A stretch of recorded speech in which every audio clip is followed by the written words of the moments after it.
Fe Civil Authority has issued an immediate evacuation notice for the following counties/areas.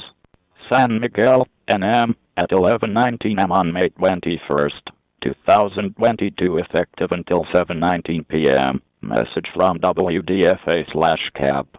San Miguel County immediate evacuations for Holy Ghost, Ver's Lagunas, El Mato, Laura La Posada. Evacuation route: NM 63 to Interstate 25. Nearest shelters are Old Memorial Middle School in Las Vegas and Genoveva Community Center in Santa Fe.